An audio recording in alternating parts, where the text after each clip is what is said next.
Muy buenas noches y bienvenido a un nuevo programa de debate. Este día viernes 1 de septiembre empezamos el mes de la patria con mucho gusto. Vamos a hablar hoy día de lo que fue el sexto encuentro internacional para política fiscal para la democracia y el desarrollo de Centroamérica, que fue un evento organizado por el Instituto Centroamericano de Estudios Fiscales, ICEFI, que ya hemos tenido en este programa y que hoy día ha hecho por primera vez este seminario internacional en El Salvador y que pretende conocer cómo está el estado de las políticas fiscales y dictar algunas líneas. Obviamente nos interesa mucho saber cómo estamos en El Salvador y qué tenemos que hacer para mejorar nuestro desarrollo. Presento inmediatamente a mis invitados, Ricardo Barrientos, coordinador del área de acción política de ICEFI. Buenas noches. Buenas noches, un gran gusto estar con ustedes. Ricardo fue viceministro de Finanzas de Guatemala y saludamos también a su madre salvadoreña, que es una asidua televidente de este programa. Un abrazo grande. También nos acompaña Lourdes Molina, coordinadora del área de política fiscal, ambiente natural y desarrollo del ICEFI. Buenas noches, Lourdes. Buenas noches, Nacho. Muchas gracias por la invitación. Y también está con nosotros otro Ricardo Castaneda, economista senior para El Salvador de ICEFI. Buenas noches. Buenas noches, Nacho. Un placer estar contigo. Bueno, vamos a saludar también y con mucho gusto a la Central de Seguros y Fianzas, que hace posible este primer segmento de debate. Durante 30 años hemos consolidado nuestro liderazgo en fianzas. Somos expertos en seguro de personas, seguro de daños, fianza segura. Nuestro servicio es de calidad, ágil y oportuno. Alcancemos juntos nuestras metas, porque los salvadoreños no nos dejamos vencer. 3 décadas de desarrollo. La Central de Seguros y Fianzas. Por 30 años, su centro de confianza. El panorama que se cierne sobre Centroamérica, voy a leer lo que es la conclusión del estudio del seminario que acaban de realizar ICEFI en el país. Dice: Centroamérica se enfrenta en la actualidad a un panorama sombrío con crecimiento económico relativamente alto, pero menos dinámico que en años anteriores, como resultado de una débil economía internacional. ¿Sí? Sí. Así está la cosa. ¿Cómo se dibuja esto? Bueno, efectivamente, en nuestro encuentro internacional hemos abordado distintos ámbitos de la fiscalidad pública y claramente han surgido diagnósticos muy claros de problemas muy difíciles de resolver. La conclusión general es que los estados de la región centroamericana, en particular el salvadoreño, está teniendo dificultades para cumplir incluso sus roles mínimos. Ya la discusión aquella de un estado grande o un estado pequeño, no, incluso el estado pequeño con sus roles mínimos, salud, seguridad, educación y todas estas, cuidado del medio ambiente, hay dificultades para cumplirlo. ¿Por qué? Por un aspecto puramente fiscal. El Salvador está ya cumpliendo varios años de una crisis fiscal casi permanente. El ministro de Hacienda está levantando las alarmas de que tendrá dificultades para cumplir con el pago de la deuda pública. Pueden venir más detalles de eso luego. Y luego todo esto redunda en un descuido o incluso casi que poner en problemas a nuestros baluartes sociales más importantes: la niñez, la adolescencia, el respeto a los derechos fundamentales, a las garantías constitucionales. La situación del Salvador es una situación diferente al resto de Centroamérica. Es particularmente particular. Sí. Es particularmente diferente. No sé, tú me imagino que tienes, digamos, una idea de lo que El Salvador ha sido en los últimos años. El Salvador ha sido siempre un país bien estable financieramente, ¿no? Ha privilegiado. Si uno ve su historia para atrás, incluso ni siquiera en tiempos de guerra tuvimos este tipo de problemas. Y es una característica, tal vez no el más estable, el paradigma de la estabilidad sobre el desarrollo quizá fue más agudo en Guatemala, ¿ya? Pero El Salvador ciertamente no se queda atrás, pero con unos altos costos sociales. La estabilidad como paradigma único no quiere decir que desestabilicemos, claro, pero quizá hay que volver a tocar los temas que trataba el título de nuestro encuentro internacional. ¿Cuál es la relación entre desarrollo, entre democracia, ¿verdad?, y fiscalidad pública? Y lo que hemos encontrado es que cuando una de esas tres falla, pues ciertamente perdemos calidad de democracia y ciertamente perdemos calidad de desarrollo también. Correcto.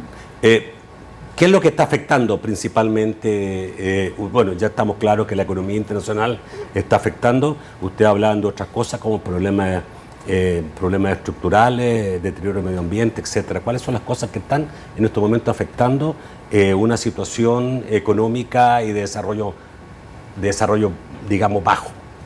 Bueno, en general en la región centroamericana lo que encontramos es una región con mucha desigualdad. El mundo es desigual, pero nuestra región es particularmente desigual y lo vemos en diferentes esferas. Lo vemos, por ejemplo, en el ámbito de la niñez. Estamos expulsando los países del Triángulo Norte, Guatemala, Honduras, El Salvador. Estamos expulsando a nuestra niñez entre 2014 y 2017. En la frontera entre Estados Unidos y México se encontraban cada hora 5 niños, niñas y adolescentes sin acompañar que están migrando porque no tienen la posibilidad de tener un futuro mejor en nuestra región. Lo vemos entre hombres y mujeres también, por ejemplo, desigualdades que se ven en el tiempo, por ejemplo, que dedican los hombres y las mujeres a trabajo no remunerado. En el caso de las mujeres anda alrededor de 39 horas a la semana, en el caso de los hombres 16. También lo vemos entre desigualdades muy profundas. Somos una región multicultural. Nuestra región, la desigualdad también es racista. Tenemos una población indígena en toda nuestra región centroamericana, pero las poblaciones indígenas presentan altos niveles de pobreza. Tan solo en Guatemala, 80% de la población indígena vive en situación de pobreza. Luego también tenemos que la política fiscal también contribuye a esa desigualdad en el pago de los impuestos, por ejemplo. Por un lado, tenemos unas estructuras tributarias en toda la región que están basadas en impuestos indirectos, que las hacen regresivas y hacen que el decil más pobre, el 10% de población más pobre, pague más de impuestos que el 10% de población más rica, con mayores cantidades de ingreso. Y eso lo tenemos por una parte en la forma en cómo tributamos y por otra tenemos una tendencia en toda la región centroamericana, ahí sí que la vecindad entre países como que contagia las malas decisiones del otorgamiento de privilegios fiscales injustificados. Todo esto se concreta en una política fiscal a nivel regional que no está dando la talla. Tenemos estados muy pequeños, ingresos fiscales insuficientes que no están garantizando los derechos de la ciudadanía centroamericana. Y a eso tenemos casos particulares como El Salvador, donde tenemos serios problemas con el manejo de la deuda también. ¿Qué tanto dentro de estas cosas, tú hablabas, digamos, de los incentivos fiscales? ¿Qué tanto incentivos fiscales tenemos en la región? Me gustaría que se pudieras hacer la diferencia con El Salvador. ¿Cómo estamos nosotros en incentivos fiscales? Bueno, cuantificar los incentivos fiscales es una tarea. El gasto tributario, que son los ingresos que no se dejan de recibir por otorgar incentivos fiscales a turismo, al agro, al sector maquilas, a la industria manufacturera en general, es un reto porque uno esperaría, y esa pregunta siempre surge, bueno, ¿y cuánto dejamos de recibir? Si los estados centroamericanos están otorgando ese tipo de privilegios a empresas, a sectores para que no paguen impuestos, bueno, ¿cuánto nos está costando? ¿No se justifica?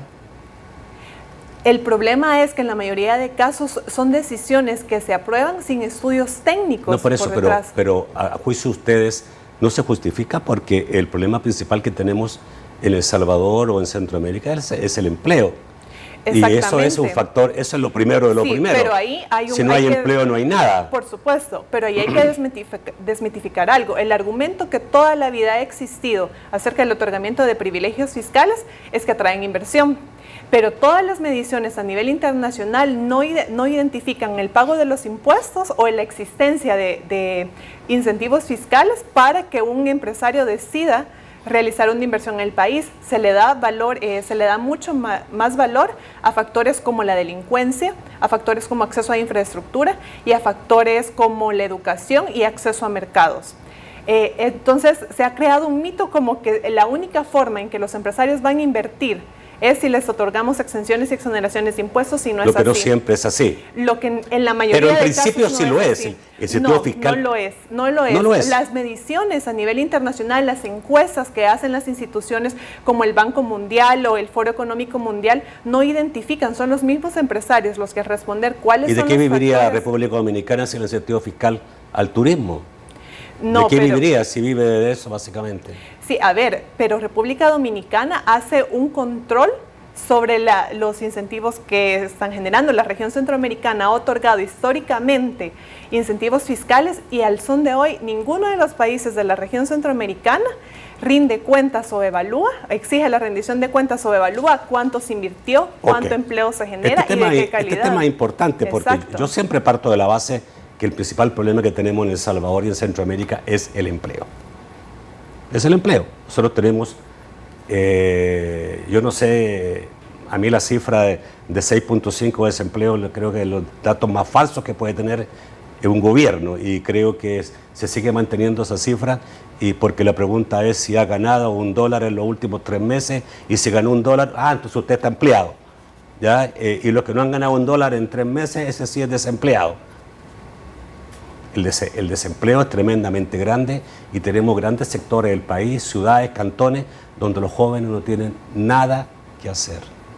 Absolutamente nada, emigran a San Salvador en busca de alguna oportunidad y la mayoría de las veces no la encuentran. ¿Cómo logramos? ¿Cómo logramos? Porque obviamente no se logra desarrollo si no se genera productividad. Sí, Eso matemáticamente no hay vuelta de hora. ¿Cómo se logra? Algunos creen que a través de incentivos fiscales, atracción de inversiones. Las inversiones tienen muchos puntos donde ir en el mundo. África hoy día es un buen lugar, Asia es un excelente lugar, América Latina, todos los países peleando por atraer inversiones, y no atraemos mucha inversión.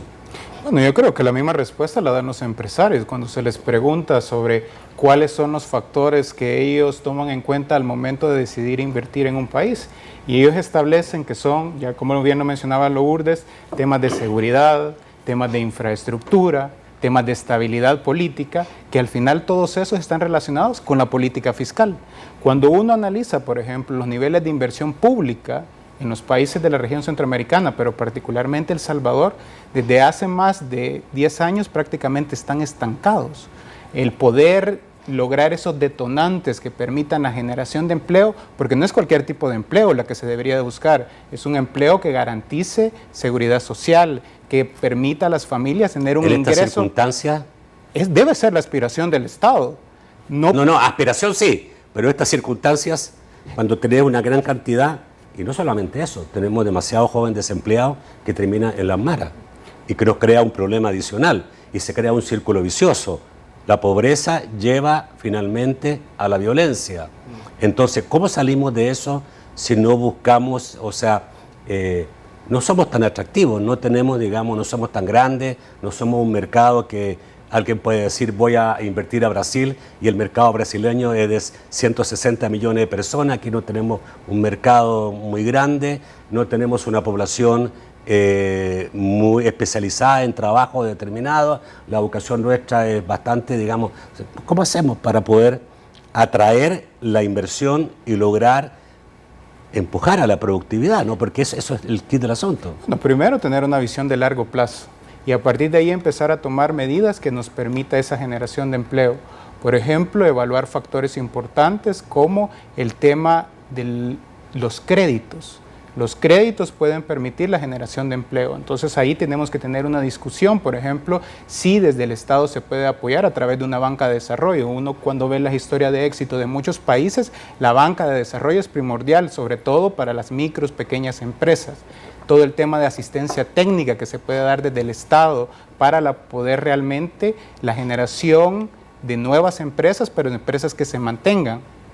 Porque uno de los problemas, por ejemplo, que hay en El Salvador es que las micros y pequeñas empresas surgen, pero inmediatamente desaparecen, porque no hay un apoyo de parte del Estado que les permita realmente poder generar.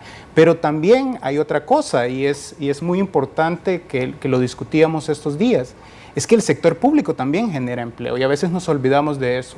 Por ejemplo, actualmente en El Salvador hay 800,000 niños, niñas y adolescentes afuera de las escuelas. Si lográramos que todos estos niños y niñas llegaran a las escuelas, esto permitiría contratar maestros, permitiría poder construir escuelas, dotarlos de recursos y a partir de ahí poder generar. Pero para eso necesitamos dinero. Por supuesto, y para eso necesitamos acuerdos, y es eso lo que nosotros hemos venido insistiendo. Si nosotros no somos capaces de ponernos de acuerdo sobre cuál país queremos, vamos a tomar cualquier tipo de decisiones. Okay. Y hemos tenido estas 2 décadas en lo que nos ha demostrado que lo que hemos hecho hasta ahora es insuficiente para poder aspirar al desarrollo. Vamos a ir al corte. Se me ocurre preguntarles si ellos creen que Centroamérica tiene algún rumbo determinado. Yo lo único que sé es que hay países como por ejemplo Honduras, El Salvador, que se pelean las maquilas, ¿no? Y se pelean cabalmente a través de dar más incentivos, todo lo contrario de lo que tú estás diciendo. Y el gran peligro que tenemos es que Honduras nos lleve las últimas 2 o 3 fábricas que quedan acá y terminemos con 50,000 desempleados más. Ya volvemos.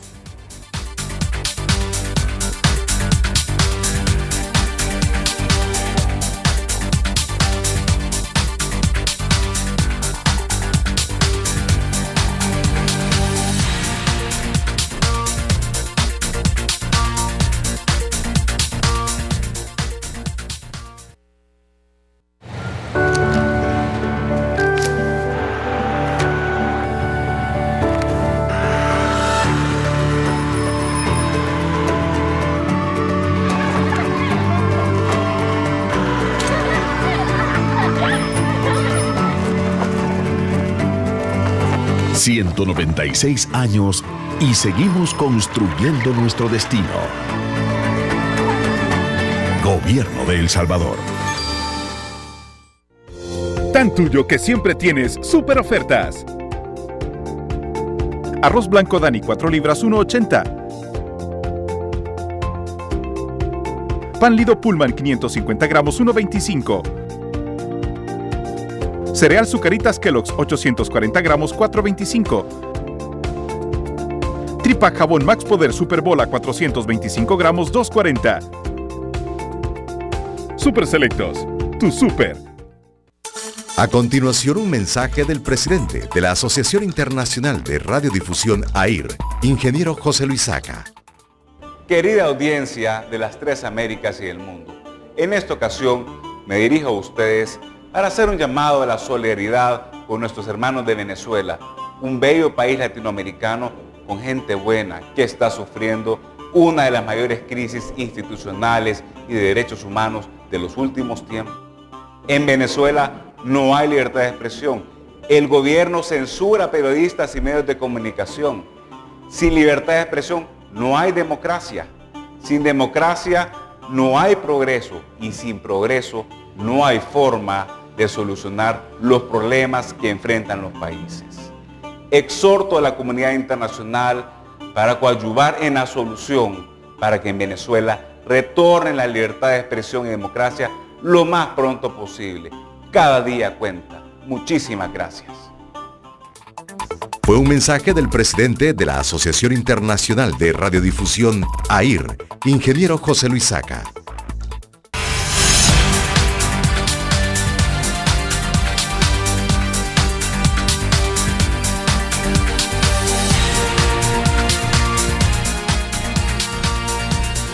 El segundo segmento de debate, gracias a Banco Agrícola. Con tu esfuerzo, con tu ingenio, con tu fe, puedes hacer grande a El Salvador. Te conozco desde siempre. Y a pesar de todo, nunca hemos hablado. Pero no puedo callar más. Soy El Salvador. Soy tu tierra. Puedo ser lo que tú quieras. Porque mi oportunidad eres tú. Con tu fuerza produzco. Con tu ingenio progreso. Solo necesito que sigas creyendo en mí. Ricardo, ¿tiene Centroamérica rumbo, no sé si en conjunto o algunos países se habla, por ejemplo, de un proyecto a largo plazo en Honduras, que lo presentó en la última reunión que se tuvo con el vicepresidente Pence de los Estados Unidos. El Salvador, nosotros ya no estamos usando ningún plan estratégico. El último lo elaboró el secretario técnico del presidente Funes y ahí quedó engavetado. No estamos siguiendo un camino, y de hecho en las encuestas lo primero que aparece es que la gente siente que el país no tiene rumbo. ¿Centroamérica tiene rumbo? El rumbo que hemos identificado no es nada alentador. Por ejemplo, yo quisiera retomar de nuevo el punto que usted ponía, Nacho, el tema del empleo y el problema del empleo. Es que nadie debería discutir que ese es el problema. Yo creo que lo que debe cambiar el rumbo, los paradigmas que tiene que cambiar Centroamérica parten de una máxima fundamental. Si se quiere lograr un cambio, si se quiere hacer algo diferente, para mejor por supuesto, no deberíamos seguirle apostando a lo mismo. El caso de los privilegios fiscales, de las exenciones, es una estrategia totalmente equivocada y obsoleta, porque queremos generar esos empleos de calidad, traer esas inversiones de calidad, y lo está haciendo Honduras, lo está haciendo Guatemala, y compiten con El Salvador usando las herramientas de hace 40 años, obsoletas a cualquier punto de vista. Es que no nos hemos puesto a pensar como inversionista. Si yo quiero poner en Santa Ana, en Huachapán, en San Miguel, en cualquier lugar del Salvador, en el área rural, por ejemplo, una planta ensambladora de equipos de alta tecnología. No se puede. ¿Por qué? Primero, ¿cuál es la infraestructura que tenemos ahí? Las carreteras. Si vamos a traer una inversión extranjera de alta calidad, no la maquila que se la estamos peleando a Haití, es que no compitamos con Haití o con Honduras. Tenemos una vocación para ir hacia otras metas, porque yo sí creo que el que tuvo rumbo por mucho tiempo, no sé si todavía lo está teniendo, es Costa Rica, que le apostó la educación, y eso le permitió a Costa Rica llevar una inversión de mucho mejor calidad, y le ha permitido muchas cosas más. Costa Rica es un país más desarrollado que nosotros. Pero perdón, Nacho, le apostó a educación pública. En Costa Rica, el 60% de la educación, o más, de calidad, es educación pública. Volviendo a mi ejemplo de la empresa, ¿quién tiene que hacer esa infraestructura?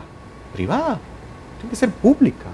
Y entonces es un contrasentido debilitar las finanzas del Estado con privilegios fiscales y con la exención, cuando lo que necesitamos es que el Estado haga su papel, y para eso tiene toda usted la razón. Se necesita plata, se necesita pagar impuestos, pero impuestos que la corrupción no se lleve. Otro tema del seminario muy importante. No, ya vamos a hablar sobre eso. Claro, entonces, eficiencia, transparencia, probidad, pero digamos con acción pública, salud pública. Va a llegar el CEO de la ensambladora. ¿A qué escuela van a ir los hijos de este gerente que va a llegar? ¿Cómo van a ir a la escuela? Si se enferman, ¿quién los va a atender? Y igual para los trabajadores. Entonces, el problema es de que la receta de los privilegios fiscales no funciona, está obsoleta, porque eso patea un Estado que ya está en el suelo. Entonces, el rumbo, el cambio sigue siendo la misma receta para un país como El Salvador, y perdonen la franqueza, nosotros estamos en una situación tan especial, porque yo me imagino que cualquier inversionista del mundo, lo primero que dice El Salvador, oh, maras, ahí no me meto, miedo. Entonces sí nos ahuyenta cualquier cosa. Podemos aspirar a otras cosas en este momento si tenemos esa condición. Hasta que no superemos seguramente la inseguridad, podremos pensar, así como tú estás diciendo. Antes de bajar impuestos, una policía efectiva. No, nadie está hablando de bajar impuestos, no sé si alguien lo planteó. No, por eso. Pero es que es la receta, la exención es bajar impuestos. O sea, atraer la inversión ofreciendo el privilegio de no pagarlos. No, tributa, para que eso sí, exijamos. Y esa es la parte ciudadana. ¿Y si la inversión va de calidad? No, y si la inversión, no sé, y si la inversión va a aquellos lugares donde no hay nada, donde están los sectores más peligrosos, donde los jóvenes están en mayor peligro. Medellín de caer, lo logró. ¿Por qué no ir? Claro. O sea, yo te juro, nunca he sido político ni lo sería, pero lo primero que haría es buscar inversión para esos lugares que no hay absolutamente nada, porque todo se concentra en San Salvador, que tampoco es mucho. ¿Ya? Medellín lo logró. De hecho estas maquilas, que partieron como maquilas, hoy día no lo son tan maquilas, están dando trabajo en otras zonas. no tan lejos de San Salvador, pero un poquito más afuera, pero sí, digamos, de alguna forma alivian una situación que es mucho más dramática, digamos, que la que trabajar en Maquila, que de por sí no es buena. El cambio de paradigma es más allá del alivio. Yo creo que ponía el ejemplo de Medellín, en las áreas más violentas, cuando Medellín en los 80s, en la época de Pablo Escobar, era la ciudad más violenta del hemisferio occidental. Y pasó a ser uno de los ejemplos de cómo resolver, donde había un basurero clandestino en un área marginal de la ciudad de Medellín. Por ejemplo, el alcalde Sergio Fajardo hizo un convenio transparente con el sector privado, inversión de calidad, y en vez de un basurero pusieron una biblioteca. Las famosas bibliotecas de la ciudad de Medellín, del proyecto de Fajardo. ¿Por qué en Centroamérica no podemos aspirar a ese cambio de paradigma? ¿Y sabes cómo lo hicieron? Con impuestos altos. Pero eso sí, se sabía muy bien cómo estaba siendo usada la plata, hacia dónde iba, y habían controles estrictos. A ver, ya que tocaste el tema de impuestos, vamos a echarle el tema de impuestos inmediatamente, que quizá es el tema más quisquilloso y más interesante, sin duda. Tú hablaste de impuestos altos. Nosotros estamos, no sé, usted en Guatemala tienen 12% de impuestos, ¿no? Tengo entendido que después viene República Dominicana con un 14.1% y El Salvador con un 16.3% aproximadamente. Estamos bastante más arriba de Guatemala en pago de impuestos. Guatemala es como que está más rezagado de todo en lo que es el pago de impuestos, pero ¿qué tanto más? Esa es una decisión única y exclusivamente de los y las salvadoreñas. No. ¿Hasta dónde quieren llegar? No me queda la menor duda, pero claro, es digamos, claro, como... Cuidado con que venga, como era en los 80s, el Fondo Monetario, que si aquí o si acá o hacia allá. Es que hablar de impuestos es hablar de qué quiere El Salvador. A ver, yo te voy a responder. Porque todo tiene un costo. Como responde normalmente, o si ustedes quieren participar, por favor, como responden normalmente los empresarios. Mire, señor gobierno, en vez de subir los impuestos, cree empleo, cree las condiciones para crear empleo. Y usted creando más empleo, se va a mover más en el mercado y va a tener más impuestos. Pero la creación de empleo tiene un costo. Sí, yo creo que hay que cambiar la fórmula. Ya Ricardo lo planteaba muy bien. Tú mencionabas que El Salvador, por ejemplo, tiene una mayor carga tributaria que Guatemala, pero hay que ver los indicadores sociales de Guatemala. 4 millones de niños y niñas afuera de las escuelas. Guatemala. Los niveles de desnutrición crónica únicamente los puedes comparar con países de África subsahariana. El rostro de la pobreza en Guatemala es del área rural. Casi 70% de las personas viven en situación de pobreza. Entonces, digamos que hay que matizar. Y entonces en El Salvador lo que uno encuentra es que desde el año 2000 se han hecho esfuerzos importantes para incrementar la carga tributaria. En el año 2000 la carga tributaria de El Salvador era alrededor de 10 puntos y le hemos llegado el año pasado en términos netos a 15.7, la más alta en la época democrática. ¿16% de dónde viene esa cifra? Del 15.7%, de acuerdo al Ministerio de Finanzas, neta, que es cuando se le quita la devolución, porque aquí siempre se habían jugado con las estadísticas poniendo la carga tributaria bruta, pero siempre hay que quitarle las devoluciones. Y entonces, ¿qué es lo que sucede? Que esa carga tributaria es suficiente, pero para la situación actual. ¿Y cuál es la situación actual que tiene el país? Una situación sumamente desfavorable, ya Lourdes mencionaba los altos niveles de desigualdad. Por lo tanto, por ejemplo, el país se comprometió a cumplir las metas de desarrollo sostenible, los ODS 2030. Con la actual carga tributaria es imposible que El Salvador pueda alcanzar esas metas. Entonces, por lo tanto, es ahí donde entra el tema de la discusión del acuerdo fiscal. Los 23 impuestos que habla, que normalmente se dice que ha metido este gobierno o los dos gobiernos del FMLN, ¿qué tanto han cambiado la situación? Bueno, ¿o qué tan efectivos han sido? Cuando uno observa, por lo menos a partir de 2009, la carga tributaria de El Salvador siempre históricamente ha sido una carga tributaria regresiva. Hubieron mejoras, sobre todo en el impuesto sobre la renta, pero aún insuficientes. Sigue siendo una carga tributaria que depende de impuestos indirectos, cada vez menos de impuestos al comercio exterior. Es evidente que en el caso de El Salvador hay mucho por hacer en el tema impositivo. Juan Carlos Gómez Sabaini en el seminario, por ejemplo, presentaba su libro sobre consensos y conflictos en la política tributaria de América Latina y él decía algo muy importante. No basta recaudar, Ahora hay otros temas que debemos de ponerlos sobre la mesa. Antes era que el Estado tuviera los recursos independientemente de dónde vinieran. Ahora no. Esos recursos tienen que llegar al Estado, pero además tienen que cumplir ciertos criterios, como progresividad. Y aquí es donde se puede avanzar mucho. Por ejemplo, él lo mencionaba, el impuesto predial es la piedra angular de cualquier sistema tributario, pero en El Salvador no lo tenemos. Es el único país de Latinoamérica que no tiene un impuesto predial. ¿Por qué razones? Bueno, creo que más razones ideológicas, porque no se puede justificar, por ejemplo, que por un impuesto predial las condiciones o va a afectar más a las personas con menos ingresos, cuando no es cierto. Podemos avanzar también en el impuesto sobre la renta. Por ejemplo, actualmente tenemos un impuesto sobre la renta con principio de renta territorial. Podemos pasar a un impuesto sobre la renta con principio de renta mundial, que es lo que tienen los países desarrollados, y ahí podemos avanzar suficientemente, pero hay que revisar también todo el tema de exenciones y exoneraciones. Por ejemplo, cuando yo he escuchado mucho al sector empresarial decir que los impuestos en El Salvador son muy altos, porque la tasa de impuestos sobre la renta es del 30%, pero la tasa efectiva del impuesto sobre la renta para empresas, y estas no son estimaciones, son los resultados a partir de las declaraciones, de acuerdo a datos del Ministerio de Hacienda, es de 2.5%, pero además es regresiva.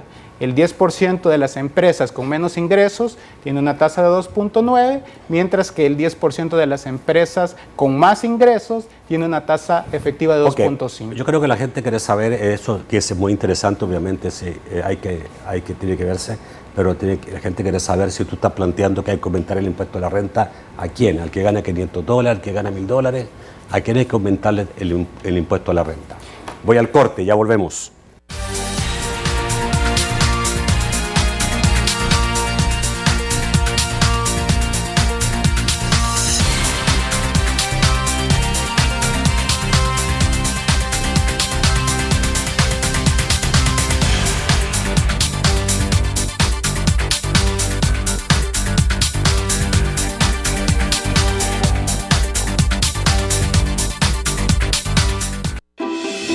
Creo que va a estar de acuerdo conmigo. Nuestro actual sistema de pensiones está en crisis y necesita una reforma urgente. Entonces, salimos a la calle para platicar con la gente y conocer qué piensan. Vamos.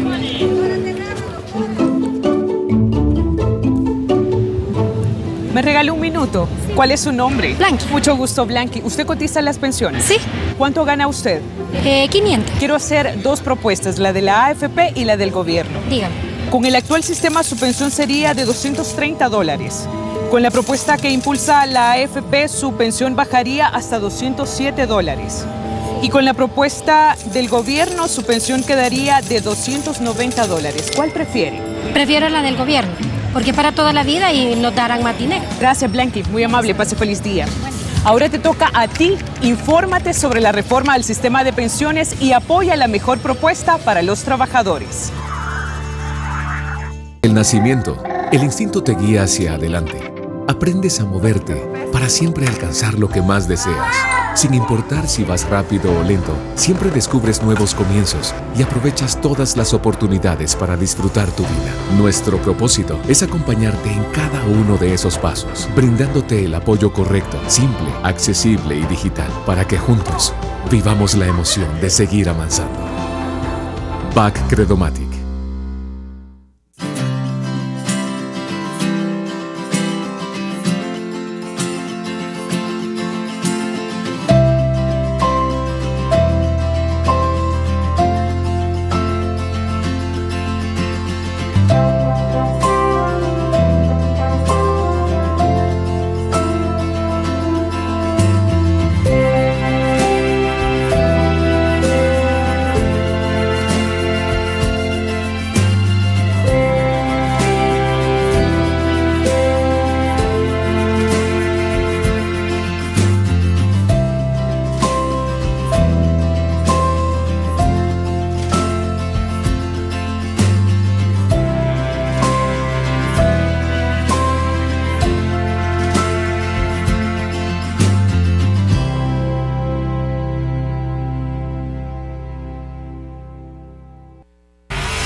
El tercer segmento de debate gracias a Sistema Fedecrédito. Pídele a tus familiares y amigos que cuando envíen sus remesas familiares soliciten que las reciban en el Sistema Fedecrédito. Los que somos 100% salvadoreños, en familia aprendimos que la distancia solo fortalece los lazos de afecto y apoyo. Aprendimos a reconocer el trabajo y esfuerzo de quienes nos formaron. Recibe tus remesas familiares por medio de las cajas de crédito y los bancos de los trabajadores del Sistema Fedecrédito. Pago de remesas familiares, una razón más para usar la familia de productos y servicios del Sistema Fedecrédito. Sistema Fedecrédito, queremos darte una mano. Bueno, a ver, quedamos con renta y ahí quiero, digamos, que me expliquen, porque obviamente la gente inmediatamente se preocupa y dice, pues me están quitando el 10% de mi sueldo permanentemente, más AFP, más Seguro Social, más... Bueno, Nacho, aquí en esto quizás habría que aclarar que no estamos hablando de incrementar las tasas que ya están definidas de impuestos sobre la renta. Acá lo que tenemos que revisar son las exenciones y exoneraciones, lo que se llama, lo que me puedo quitar del impuesto sobre la renta, lo que las empresas y las personas jurídicas se a través de la ilusión quitar a través de eso. Son espacios que están definidos por ley. Es ilusión porque se aprovecha del mismo marco legal que hay para eso. Es algo legal, o sea, no es un crimen, la ley lo permite, pero por ejemplo, hay que reducir eso. Esas exenciones y exoneraciones son las que hacen lo que Ricardo mencionaba en el segmento anterior, que una tasa efectiva de las empresas más grandes sea de apenas el 2.5%. ¿Por qué? Porque las empresas se quitan una innumerable cantidad de costos que puedan tener, que no necesariamente afectan directamente la dinámica de su negocio. Y la otra cosa que hay que hacer también es luchar contra la evasión del pago de impuestos. ¿Qué tanto es la evasión? En el caso del IVA en El Salvador, se estima que la última estimación realizada por el Ministerio de Hacienda la coloca alrededor de los $800 millones. Eso es alrededor de la tercera parte de que se está evadiendo de ¿Es un tercio? Es un tercio. O sea, 33.3% aproximadamente. Aproximadamente. ¿Cuánto Entonces, sería para entender? Porque nadie debería equivocarse. Esto es casi imposible en el mundo que pueda llegar a cero, evasión cero. Pero ¿cuánto es en América Latina en los mejores países que manejan esto? ¿Qué porcentaje tienen de evasión? Lo que tendríamos que manejar es tratar de minimizarlo. No, está bien, pero ¿cuánto es lo aceptable? ¿5%, 10%? 10%. Yo también tenía la cifra de 10%, exacto, pero que estamos demasiado excedidos. Ahora la pregunta es, ¿por qué no se cobra esa evasión? ¿Por qué? Bueno, acá lo que tenemos en El Salvador particularmente, bueno, y otros países de la región también tienen esa característica, es que tenemos administraciones tributarias muy débiles. El director del instituto lo suele decir como que la administración tributaria de El Salvador lo que quiere es ir a cazar al zoológico, ir a controlar a los contribuyentes que ya están tributando, pero que hay de aquellos que no, de aquellos grandes contribuyentes que no están aportando. Lo que hay que hacer es fortalecer la administración. ¿Dónde está esa evasión básicamente? ¿En la gran empresa o en la economía informal? Es una mezcla. No, acá no estamos en la parte de la economía informal. Ambos tienen participación en esto. Entonces hay que atacar, sí, el problema de la informalidad, la gran informalidad, donde se mueven millones. No estamos hablando de la informalidad de subsistencia, que al final tendría que tributar. Luego tenemos también contribuyentes que no declaran lo que deberían declarar, y eso es un doble robo, porque no solo el IVA particularmente no lo paga la empresa, el IVA lo pagan los y las consumidoras. La empresa actúa como agente retenedor y tiene la obligación de trasladarlo a las arcas del Estado. Al no hacer esto y caer en evasión de impuesto al valor agregado, se está cometiendo un doble robo, porque es algo que son recursos de los consumidores y consumidoras que no llegan al Estado. Ok, pero díganme que el mejor negocio no es hacer eficaz el pago de tributario. Por supuesto. O sea, porque si el día de mañana el Ministerio de Hacienda invierte 100 millones para lograr 500 de vuelta, pero es que es el mejor negocio que puede haber en el mundo. Exactamente. ¿Por qué no se hace? ¿Qué ven ustedes? ¿Por qué no se hacen?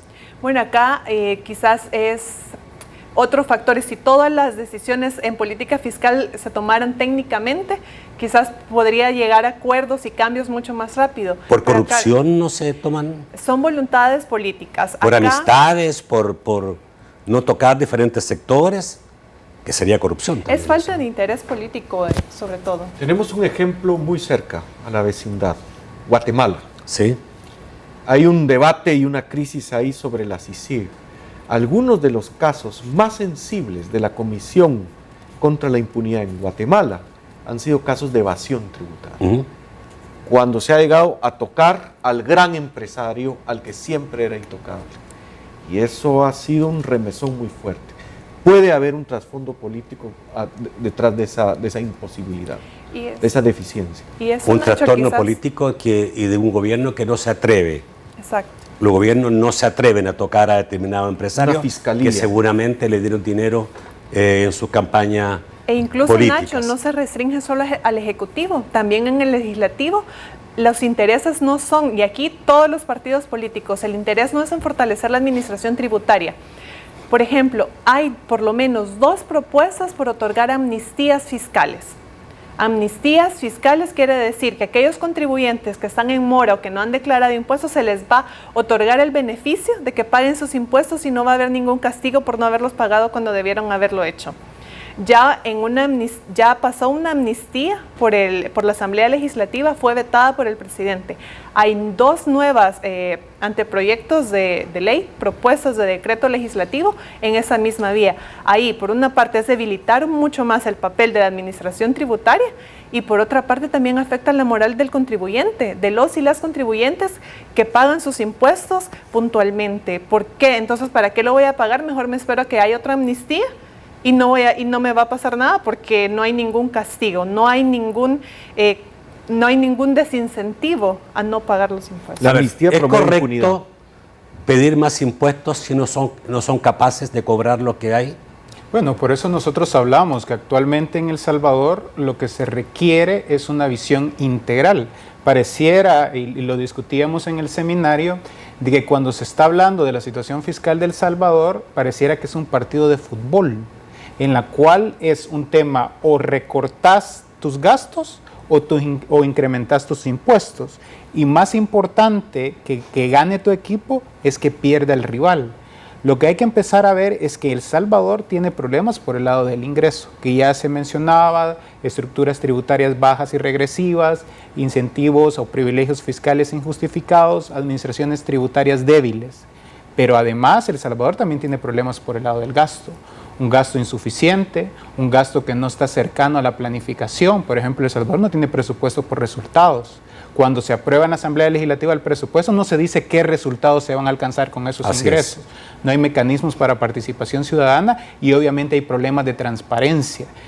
Todos esos elementos son los que se deben de discutir en un acuerdo fiscal.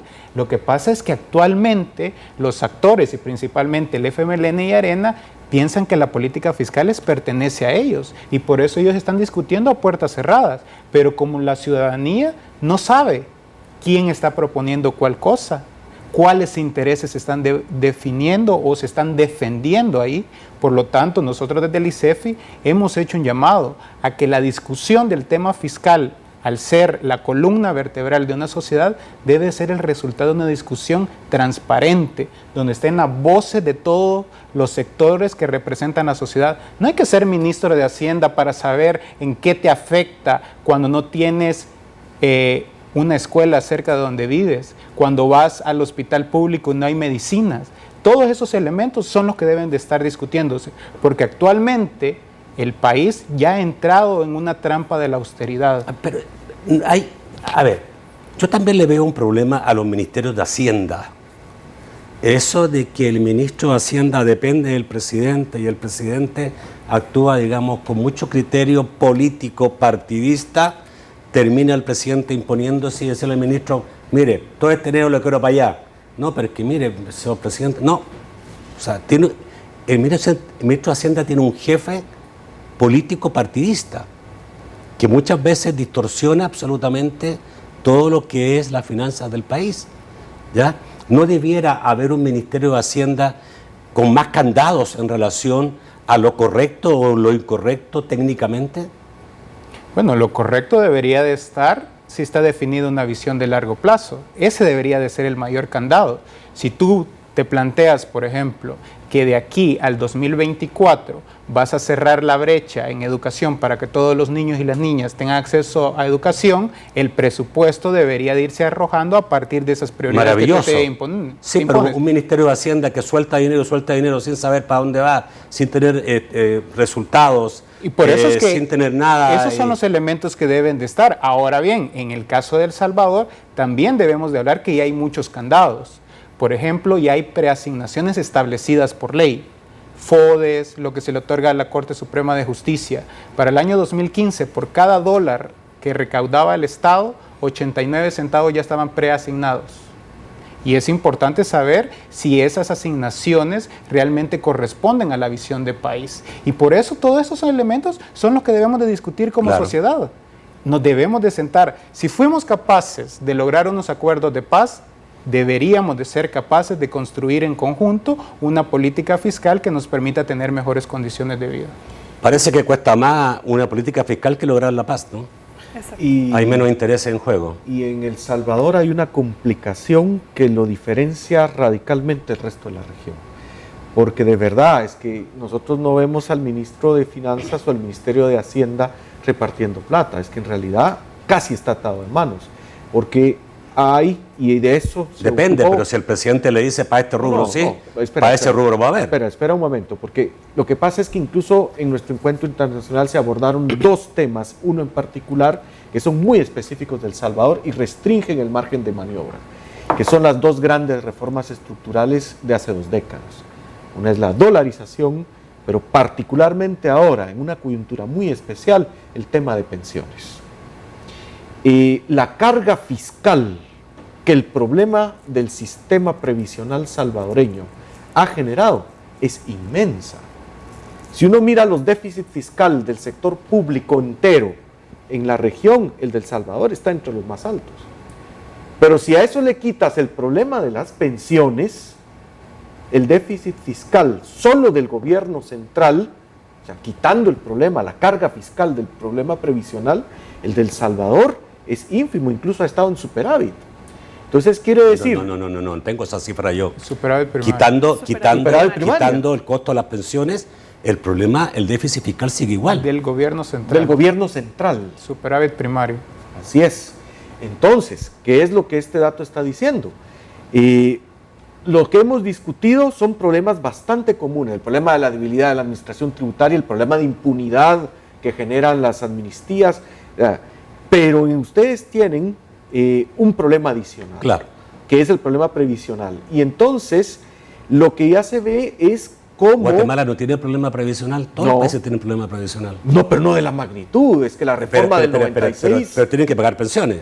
Tiene que pagar pensiones. ¿Cuánto significa, digamos, el pago de pensiones en Guatemala? Sí, no, pero digamos, lo que yo estoy diciendo es cuánto la crisis particular del sistema previsional, de la reforma de 1996, la carga fiscal adicional que le está generando a la cuenta financiera del gobierno salvadoreño, es que es inmensa. Y hoy lo planteaba el doctor Carlos Mesa Lagos, el experto en pensiones que tuvimos, en donde efectivamente él tiene unas tablas que hay que verlas en donde está la presión más grande. El Salvador es el más grande.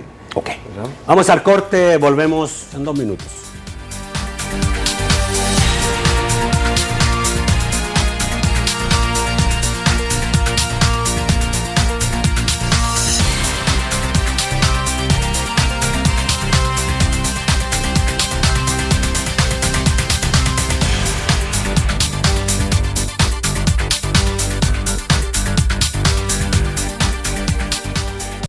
Si cumplís 18 años entre el 4 de septiembre del 2017 y el 3 de marzo del 2018 y querés votar, ¡tramita tu DUI!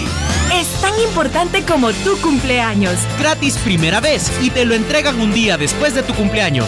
Para más información y requisitos, llama al 2555-1900 o en redes sociales.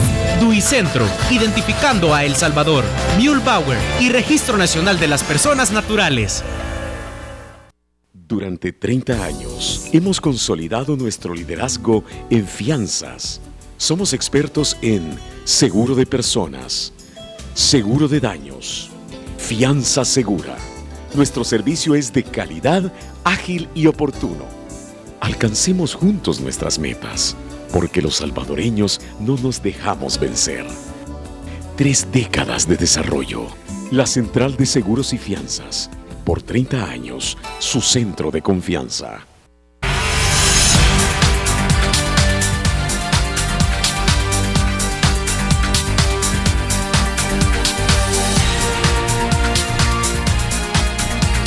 Bueno, a ver, tú hablaste también que el tener el dólar era otro factor que estaba incluyendo. Sí, yo creo que es otra de las reformas estructurales. ¿Por qué? Porque lo que pasa es que al dolarizar, El Salvador renunció a su política monetaria. Sí, claro. Y entonces nosotros siempre hemos puesto, es como querer comer comida china solo con uno de los 2 palillos. Ajá. Entonces eso recarga la política fiscal. Terminas haciendo política monetaria con el crédito público, con la política fiscal. Sin embargo, tal como lo evidenció la conferencia magistral del doctor Mesa Lagos hoy en nuestro encuentro, el problema previsional es el que, si se le compara con otros países que han tomado... ¿Por qué crees tú que no avanzamos en lo que es el análisis de la reforma fiscal en el país? Y yo tengo la impresión que el gobierno... ¿Fiscal o previsional? Reforma previsional. Y tengo la impresión que el gobierno no está interesado en apurar eso porque no... Creo que hay muchos intereses de por medio.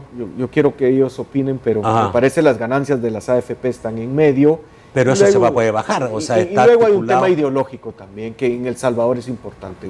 Pero, bueno, acá quizás definitivamente reconocer que hay un estancamiento político, hay una parálisis política. Lamentablemente, la clase política salvadoreña está pensando en clave electoral ahorita. No está pensando con una visión de nación, con una visión de cómo los y las salvadoreñas, y aquí son todos los colores y todos los sabores. Acá todos están actuando, parece que les queda grande la camisa de poder gobernar un país. Están haciendo básicamente discusiones a puerta cerrada. La ciudadanía salvadoreña no conoce qué es lo que se está discutiendo, quién está proponiendo qué, quién está defendiendo qué.